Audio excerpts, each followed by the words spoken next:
Nah, halo semuanya, welcome to podcast Ajek. Nah, kali ini aku sama teman-teman bakal bahas mengenai wisata di tengah masa pandemi, nah, terutama di akhir tahun ini. Sebelum itu, biar kita makin ajek, lebih enak lagi kita bahas tips and trick wisata di tengah masa pandemi supaya tetap melaksanakan protokol kesehatan dan lain-lain agar tidak melanggar peraturan yang sudah ditetapkan. Nah, untuk yang pertama ada teman kita nih yang bakal kasih tahu apa salah satu wisata yang cukup menarik di akhir tahun ini dan juga di masa pandemi dapat dikunjungi karena sudah menetapkan protokol kesehatan dan 3M, ya betul, menjaga jarak, mencuci tangan dan apa satu lagi M-nya apa Los? Memakai masker. Memakai masker. Itu dia maksudnya. Oh ya, ini kita nggak pada pakai masker soalnya pada di rumah masing-masing ya gitu. Nah langsung untuk ke Bilas, gimana nih, ada saran wisata apa gitu buat akhir tahun ini, terutama di masa pandemi? Yo, selamat siang teman-teman. Akhirnya kita ketemu lagi tapi di Zoom ya. Gimana? Pada sehat-sehat kan ya? Sehat, jadi, sehat selalu. Oke, mantap. Jadi gue tahu nih orang-orang di sini semua pasti pada bosan banget di rumah. Jadi gue bakal merekomendasikan salah satu tempat wisata yang menurut gue keren banget. Apalagi buat kalian yang emang bener-bener bosan di rumah, seharian depan laptop terus karena kuliah. Jadi gue mau memperkenalkan salah satu wisata alam yang paling keren banget di Kuningan. Namanya itu Palutungan. Kenapa keren? Karena menurut gue, karena kebetulan gue udah pernah ke sana. Jadi emang nuansanya tuh alam banget, dimana biasanya kita kan benar-benar bosan dengan kehidupan kota yang penuh polusi dan lain-lain, tapi di sana ketika kalian ke sana, kalian tuh dapat merasakan benar-benar alam yang sesungguhnya. Karena di sana tuh banyak banget tawaran wisatanya, ada kalian bisa nemuin curug di sana, bisa main air, terus kalian juga bisa foto-foto karena di sana ada pohon pinus yang tinggi-tinggi banget. Selain itu juga kalian bisa outbound nih, ada flying fox, terus ada ATV dan lain-lain. Jadi emang cocok banget buat kalian liburan karena ini kayak one stop tourism di Kuningan. Jadi sekali kalian ke Palutungan, kalian bisa menggunakan fasilitas liburan yang worth it banget gitu. Itu dia tentang Palutungan. Pokoknya kalian wajib ke sana kalau misalnya kalian ke Kuningan. Karena bener-bener bakal ngerilis banget kejenuhan dan kesuntukan dari aktivitas yang telah kalian lakuin selama pandemi ini. Gitu, Dava. Oh ya, kalau boleh tahu nih, biasanya kan kalau umur-umur sekitar nih, kalau mau jalan-jalan kan mikir budget ya. Nah, kalau boleh tahu, buat tiket masuknya ke sana tuh berapa ya? Tenang banget nih buat kalian yang pengen ke sana cuman khawatir dengan budget itu. Di sini kebetulan murah karena ini kan termasuk wisata-wisata alam ya. Jadi kalian cuma harus menyiapkan budget tiket masuk itu di antara 25.000 sampai 30.000 itu untuk tiket masuk. Murah banget kan? Pokoknya dengan 30.000 itu kalian udah bisa menikmati segala macam fasilitas yang di sana. Udah bisa ke curug, udah bisa foto-foto di hutan pinus. Pokoknya benar-benar worth it dengan 30.000 itu. Wah, gila sih, Gitu. cuma harga 30.000 bisa buat bikin feed Instagram kita keren lah ya. Yap, betul. Oh ya, yang nemenin aku di sini nggak cuma Bilos, ada Jihad, ada Bianda, ada Mute, ada Tafia, sama ada Rehan, yang bakal jelasin tempat wisatanya masing-masing, mau dari kuliner ataupun tempat wisata alam. Nah, kayaknya habis jalan-jalan gitu, dari Kuningan enaknya kita makan sih, makan yang bikin kenyang lah. Gimana nih Rehan? Nah, tadi kan kalian udah jalan-jalan seharian nih di Palutungan kan? Pasti kalian lapar dong. Sekarang kita terbang ke Rengas Dengklok. Soalnya sekarang aku mau ngerekomendasiin ke kalian nih salah satu makanan tradisional Karawang yang jadi andalan kota Karawang, yaitu sorabi kuntilanak. Ih, kenapa sih namanya sorabi kuntilanak? Apakah kuntilanaknya berumur 12 tahun? Karena sorabi kuntilanak ini tuh lokasinya bertetanggaan sama rumah kuntilanak, yaitu TPU Rengas Dengklok. Nah, jadi disebutnya sorabi kuntilanak itu. Dan juga sorabi kuntilanak ini jadi masterpiece-nya kuliner Karawang. Soalnya banyak banget orang-orang dari luar Karawang yang datang buat nyobain sorabi ini gitu. Kayak waktu itu aku pas tag video TikTok itu banyak banget mobil-mobil berplat B yang ke sana. Itu ada 2, berarti mereka orang-orang Bekasi. Nah, orang-orang sana tuh orang-orang jauh yang rela ngantri, rela itu buat menikmati kelezatan Sorabi Kuntilanak itu gitu. Nah, juga dijadiin oleh-oleh buat keluarga, buat pacar, buat saudara, buat orang tuanya pacar. Kayak aku waktu itu kan, beli di sana dibungkus buat orang tuanya pacar aku kan. Tujuannya buat dijadiin mantu, biar dia nggak jadi mantu. Kalau nggak dijadiin mantu mah parah banget sih, udah dikasih Sorabi masa nggak diangkat jadi mantu. Parah banget kan. Jadi cuma Nah, sogokannya cuma Sorabi doang ya, Han? itu bisa menjadi pengganti martabak. Itu Sorabi, Oke. soalnya kan unsur-unsur ini magis gitu kan. Nah, terus juga Sorabi Kuntilanak ini jadi obat rindu buat orang-orang Kerawang yang ngerantau kayak aku kan ke Bandung. Kalau misalkan aku ke Kerawang tapi aku nggak nyobain Sorabi ini tuh kayak ada yang kurang gitu. Rasanya tuh kayak aku nggak dicat pacar sebulan gitu, ngerti nggak sih? Nggak karuan, galau, teparuh gue hate lah gitu. Nah, jadi aku istighfar, astagfirullah, apa yang kurang? Oh, ternyata aku belum makan Sorabi Kuntilanak. Nah, bentuk Sorabi Kuntilanaknya gimana sih? Itu kayak dorayakinya Doraemon, tau kan, cabi kayak gini. Nah, terus makanya dicocol saus, ada rasa original dan rasa durian gitu. Oh, berarti manis ya Sorabinya ya, Han? Iya, manis. Itu varian rasanya banyak ya, Han, berarti, Han? Itu tuh variannya cuman ada sausnya, itu tuh varian saus doang yang membedakan, ada yang original sama yang durian. Kalau itunya sama semua warna hijau gitu. Oh iya, harganya. Kalau buat harganya itu kita mulai dari 30.000 aja nih Kak per boxnya. Jadi per box itu isinya 10 pieces. Nah, jadi untuk yang original 30.000. Kalau kalian nambah 5.000, kalian bisa dapat rasa durian. Jadi yang durian cuma 35.000 aja. Tapi kalau kalian ngerasa sekiranya kebanyakan 10 pieces, kalian makan di tempat bisa beli per mangkok gitu. Itu cuma dapat 2 pieces, harganya 7.000 buat yang durian, dan juga yang original cuma 6.000. Jadi per piecesnya cuma 3.000, murah banget kan buat nyoba, bisa nyobain makanan tradisional Kerawang. Nah, itu makanya kalian harus coba kalau kalian ke Kerawang, oke? Mau banget sih, parah. Kayak tadi kan sempat bilang nih, itu katanya laris banget lah, pokoknya best seller. Pasti rame ya? Ya, Nah, rame. Buat di tengah keramaian itu, protokol kesehatannya masih aman nggak tuh? Protokol sih aman, soalnya waktu makan di tempat tuh jaraknya jauh-jauhan. Dia makanya kayak di teras rumah gitulah, teman, berjarak gitu. Berarti masih aman lah ya buat makan di sana gitu. Masih aman. Tapi lebih direkomendasiin buat dibawa pulang ya, gitu ya? Ya, banyak orang ngebungkus buat ya oleh-oleh ke keluarga gitu. Misalnya kalian yang penting kalian beda ya. Iya. Nah, makanya kalau kalian Kerawang, kalian harus banget nyobain Sorabi ini. Nanti aku suruh deh teman-teman Belanda aku buat nyulik kalian, buat dibawa ke Rengas Dengklok kayak Bung Karno. Bung Karno kan diculik ke Rengas Dengklok, tapi sayang Bung Karno nggak bisa nyobain kenikmatan Sorabi Rengas Dengklok. Nah, kalau kalian diculik Belanda, kalian ada kesempatan nih buat nyobain Sorabi Kuntilanak. Oke? Tanya cobain ya. Oke, hebat. Lo Bapak satu ini loh.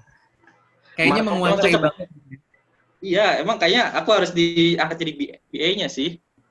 Nih, semoga orang-orang sana bisa nonton ya. Sorabi Kuntilanak kayaknya oke juga, Han. Iya, aku mau cosplay jadi kuntilanaknya juga nggak apa-apa kok. Jadi panglaris.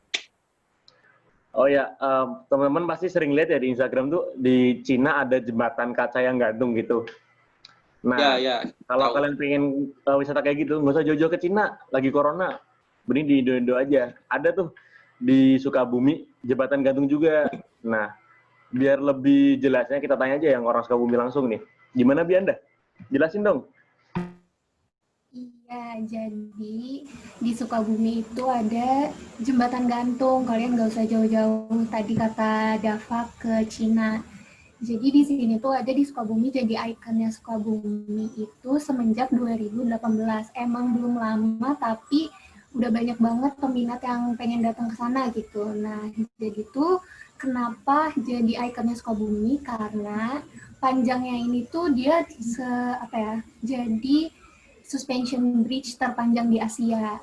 Karena tingginya itu dia tuh sekitar 121 meter dari permukaan tanah dan panjangnya juga emang panjang banget, yaitu sekitar 243 meter gitu. Nah, terus juga nggak cuman suspension bridge-nya aja kalian bisa di sana, karena ada paket tour gitu di sana tuh, kayak dari kalian bisa lihat curug ataupun kalian mau ke danau situ gunungnya.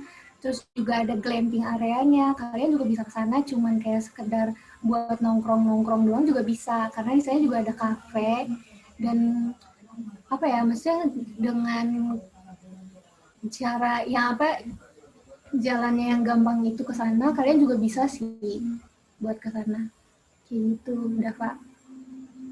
Oh, nah kalau misalnya kalau aku mau ke sana nih, kan aku orang Semarang, di sini panas. Di sana dingin nggak sih tempatnya?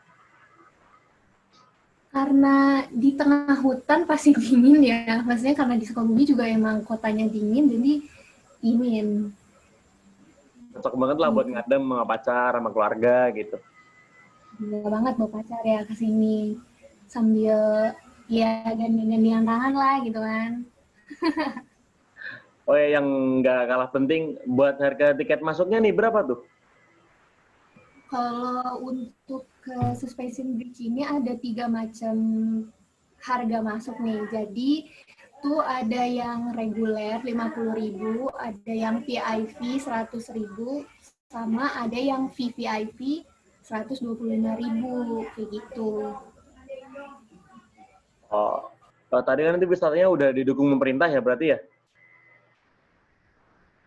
Udah didukung pemerintah karena dia tuh lokasinya di Taman Nasional Gunung Gede Pangrango kayak gitu. Berarti kalau gitu nggak usah khawatir ya buat protokol kesehatan gitu. Pasti udah dijamin lah sama pemerintah juga. Iya, protokol kesehatannya tuh udah dijaga banget sama pemerintahnya. Nah, habis jembatan gantung nih enaknya eh, ke ibu kota lah. Dari Tavia, ada yang mau diceritain kisah wisata di sana? Jujur soalnya aku baru 2 kali ke Jakarta nih. Waduh, sayang banget, Mas Dava. Nah, jadi gini. Hai semuanya, saya Tavia, mau cerita sedikit nih tentang wisata yang aku angkat. Nah, jadi wisata yang aku angkat ini adalah Taman Safari. Dia itu letaknya ada di Cisarua Bogor di Jalan Raya Puncak. Pasti kalian udah nggak, Dava udah nggak ini lagi lah, udah nggak asing lagi kan denger Taman Safari. Sering denger lah Karena gitu. nah, udah nggak asing kan, di TikTok juga udah banyak, di sosial media yang lain juga udah banyak. Karena Taman Safari ini bisa dibilang udah jadi ikonnya Puncak nggak sih? Selain orang-orang pada ke villa-villa, ke warpat, pasti ada juga banyak banget nih yang destinasi wisata pasti ke Taman Safari gitu kan. Nah, Taman Safari ini itu banyak banget. Jadi dia nggak cuman buat wisata hiburan aja, tapi juga ada wisata edukasinya, terus habis itu wahananya juga banyak. Kan kalau misalnya kebun binatang lainnya itu kan kita harus jalan kaki gitu untuk keliling-keliling di sekitaran situ, Dava. Tapi keunikan sendiri dari Taman Safari ini adalah kita itu jalan-jalan itu tanpa lelah. Jadi kayak kita bisa pakai bus yang udah disediain dari Taman Safari kalau misalnya kita nggak punya kendaraan pribadi. Kalau misalnya kita juga naik motor kan nggak mungkin ya kita nanti ketemu binatang buas naik motor, yang ada kita pulang-pulang cuma sisa kaki doang kan nggak mungkin ya, Dava ya. Jadi di sana disediain bus untuk safari adventure. Nah, terus kalau misalnya kalian punya mobil pribadi juga bisa pakai mobil pribadi buat jalan-jalan. Nah, dan gak cuma itu aja, wahananya itu di Taman Safari banyak banget, Dava. Ada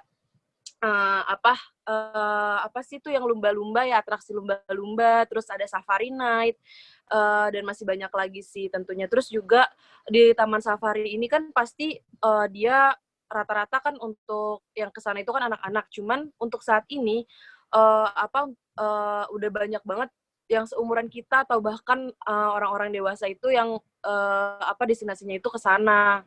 Begitu Dava di Taman Safari. Dan juga seperti yang udah aku jelasin tadi, di Taman Safari itu kan letaknya di puncak ya, udah otomatis itu kan di atas. Nah, itu suasananya sejuk banget, banyak banget, udah masih rindang, nggak kayak suasana di kota-kota. Jadi dingin lah di sana begitu. Gue seru sekarang banget. setuju banget kalau misalkan liburan tuh kita ganti ke kebun binatang, ya nggak sih? Maksudnya kita kan sebagai anak muda Betul. harus mengurangi banget jalan-jalan ke mall ngabisin duit. Ya. Lebih baik kita sayang binatang, ya nggak? Lebih seru Iya, juga, betul lebih banget. unik aja gitu kesannya. Iya, apalagi tapi- Taman Safari ini kita bisa interaksi langsung sama hewan-hewannya begitu. Tapi aku mau nanya deh. Iya, apa tuh Rehan? Ini pertanyaannya sebenarnya nggak penting, tapi ini salah satu pertanyaan terbesar dalam hidup aku sih. Oke, Jadi silakan Rehan. Kalau misalkan ke Taman Safari dapat stiker binatang. Nah, Ya ampun, sangat-sangat penting. Oke. itu tuh sebenarnya stikernya bisa milih nggak sih siluet binatangnya tuh? Kayak misalnya aku lihat di mobil badak semua gitu, badak gitu. Bisa pilih kecoa, Ya, jangkrik. bisa pilih nggak gitu. Yang aku gajah. Sayang. Oh, maksudnya bisa milih Kalau nggak gitu? misalnya, iya, kalau misalnya setahu aku ya, kalau di Taman Safari itu dapat stiker-stiker itu nggak bisa milihan, jadi udah automatically itu bakal dipasangin sama orang-orang di sananya. Emang kan kalau gue milih binatang apa? Kalau boleh milih. Penguin dong. Buaya, kayak Rehan buaya. Buaya, cocok sih buaya. Tapi aku mau nanya dong, terus itu dipasanginnya pas kapan sih? Apa? Dipasangin stikernya pas kapan? Nah, kayaknya pas parkir deh, soalnya nggak ketahuan juga nih, dipasanginnya pas kapan. Ya itu juga pertanyaan aku, tapi ya aku parkir mobil aku tiba-tiba udah ada stiker. Iya, sama, tiba-tiba udah ada kan. Masih Ini kalian itu marah nggak sih sebenarnya? Masih panik mute. Kalian Iya, di begitu, mobil Dav. mute, apa stikernya gambarnya? Aku aja. Oh, gajah. Oh, gajah. Oke. Bentar. Nah, itu kan mobil. Kalau kan aku pengguna motor nih, Bit. Itu aku tetap dapat gak sih? Emang di helm. Nah, di helm kalau ya. motor kayaknya Apa ada nggak dapet perbedaan deh, kasta Rehan. gitu? Iya, beda kasta. Loh, Nah, kalau seduaan. misalnya untuk pengguna motor kan dia parkirnya mungkin tuh terlalu banyak ya. Jadi untuk panitia di sana juga udah pusing nih mau naruh stikernya banyak banget. Bukan panitia, ini bukan panitia. Iya, itu Karena maksudnya. volunteer itu. Begitu Dava dan teman-teman. Nah, tadi itu aku setuju banget sih sama statementnya Bilos, kayak anak-anak muda kayak kita tuh nggak zaman lah buat main-main ke mall gitu. Kayak Betul ngabisin sekali. duit, mending main ke alam. Udah kita refreshing, kita nyari penyegaran, terus kita ngehargain karya alamnya Indonesia sendiri gitu. Masa yang datang ke wisata alam malah bule-bule kita yang nggak datang gitu. Lagi pula protokol kesehatannya juga dijamin kan ya, Tafia ya di sana ya. Betul banget. Jadi sekarang ini Taman Safari udah ikut adaptasi lah dengan keadaan pandemi yang sekarang. Jadi dia udah menerapkan protokol seperti memakai masker 3M yang seperti biasa kita jalanin lah. Social distancing juga udah, jangan khawatir lagi begitu. Terus untuk tiket masuknya juga kisaran 170.000 sampai 400.000. Nah, itu juga menurut aku sih worth it sih, karena wahananya itu banyak banget, begitu. Worth it banget lah ya. Apalagi bisa ketemu hewan banyak gitu loh. Biasanya kita cuma ketemu buaya gitu doang. Tapi ya, kalau misalkan mau foto sama singa itu bayar lagi nggak sih? Nah, bayar lagi tuh kayaknya setahu gue. Iya nggak sih? Muti bayar lagi sekitar, kalau nggak salah waktu tahun lalu tuh sekitar 40.000 gitu untuk foto sama baby singa.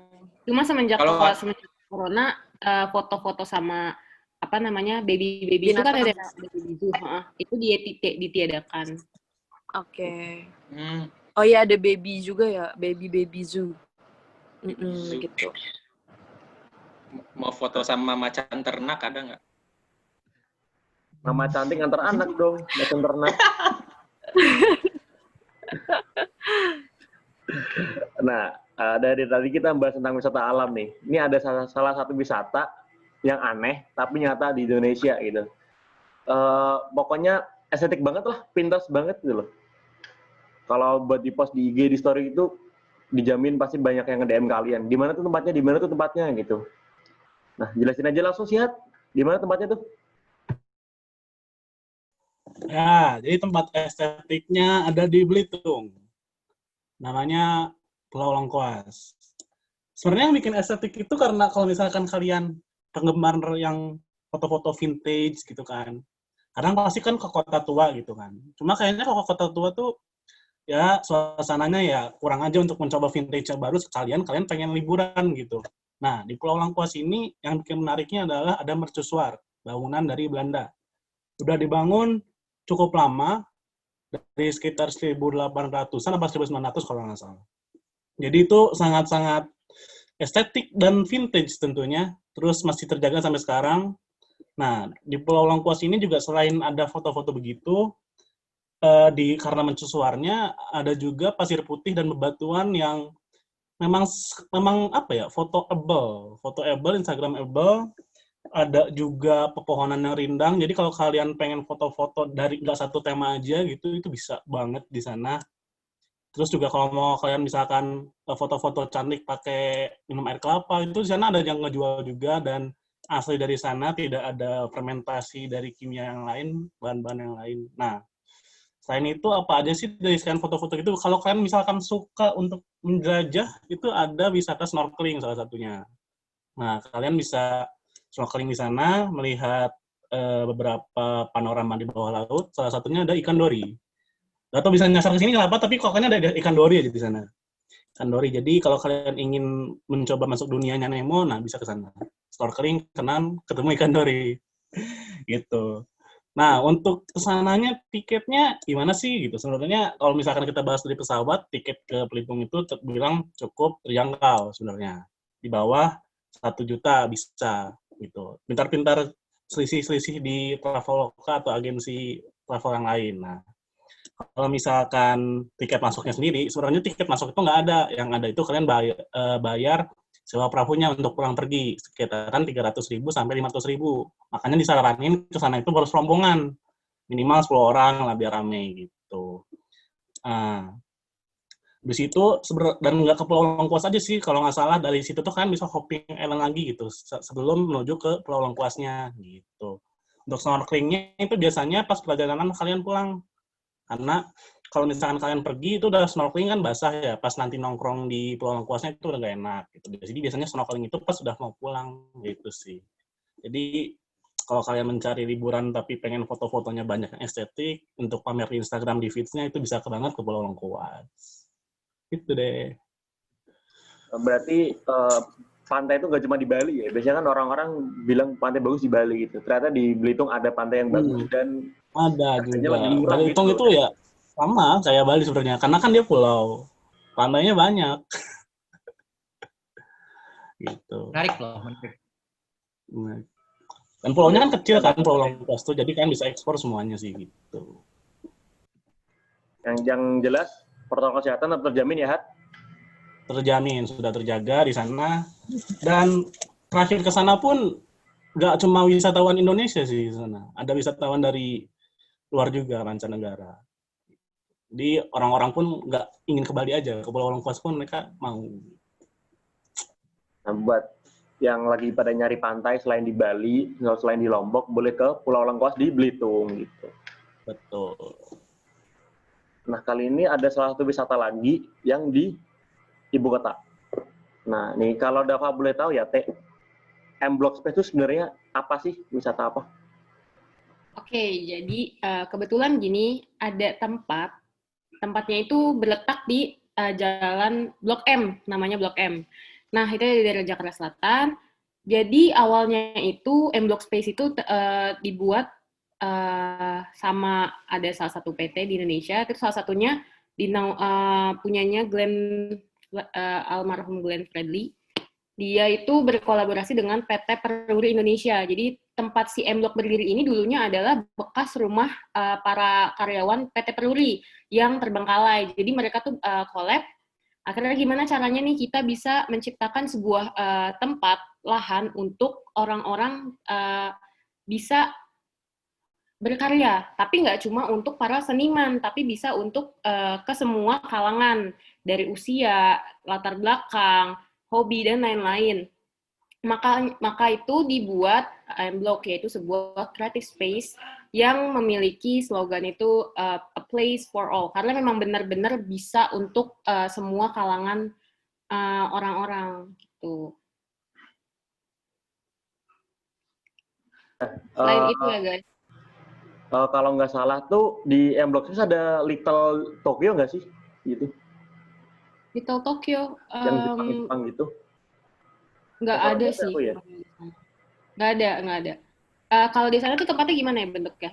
Lebih ke seperti tempat untuk nongkrong. Terlihat dari luar seperti tempat untuk nongkrong, hangout, dan lain-lain. Tapi sebenarnya mereka banyak banget tenan-tenan. Jadi di setiap sisi ini, sebelah kiri ada yang namanya M Block Space bagian utara sama bagian sebelah sana di kanan.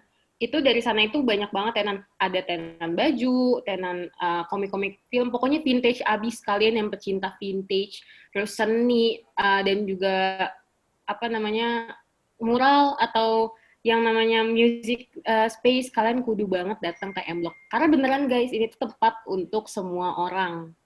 Gitu. Atau kalian mau makan sekedar coba foto-foto cantik buat Instagram, terus atau kayak kalian mau ngedate, terus makan gelato, kalian boleh banget datang ke sini. Oh ya, tapi emang sih gue pernah komen juga di Snapgram kan, karena Mutaya tuh waktu itu pernah update kan, sampai gue kebingungan karena gue kan belum pernah, bosnya pernah ke Jakarta, cuman jarang ya, jadi nggak tahu daerah Jakarta. Sampai gue bilang bedanya Blok M sama M Block tuh apaan, ya kan? Karena tuh tempatnya keren banget sih, asli, apalagi buat nongkrong. Oh ya, tadi keren banget, sekeren itu.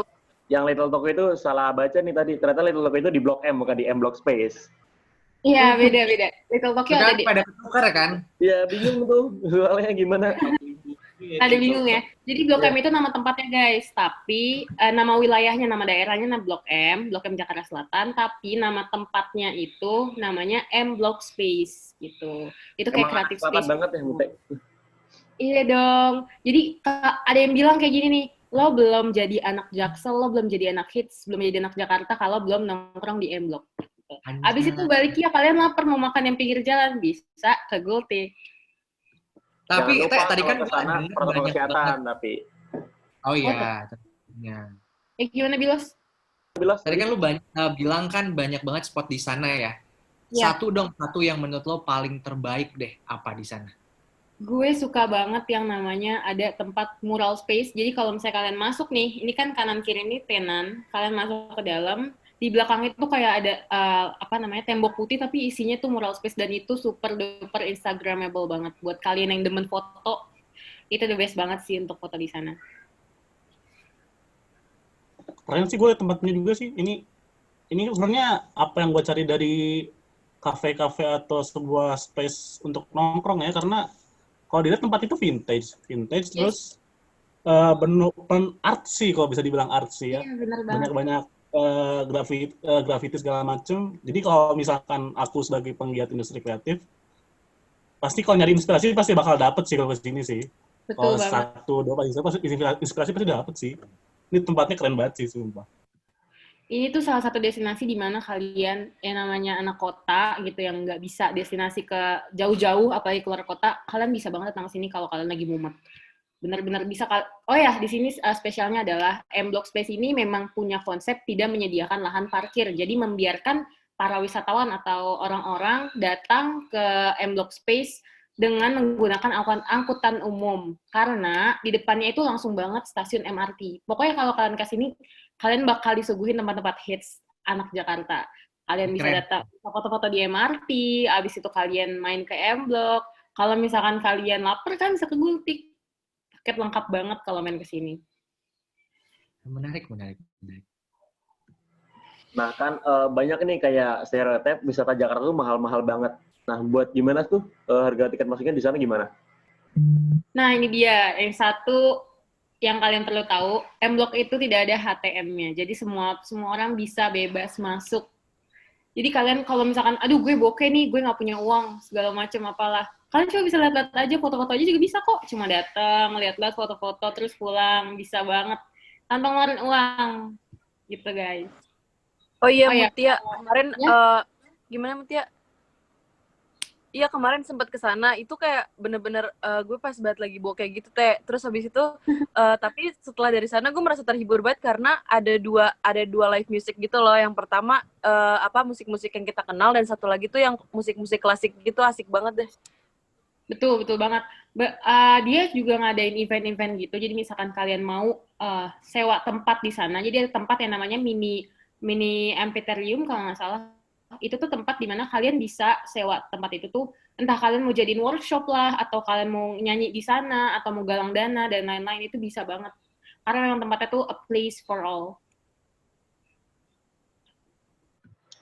Wah, emang gila sih ini tempat-tempat wisata yang direkomendasiin sama teman-teman.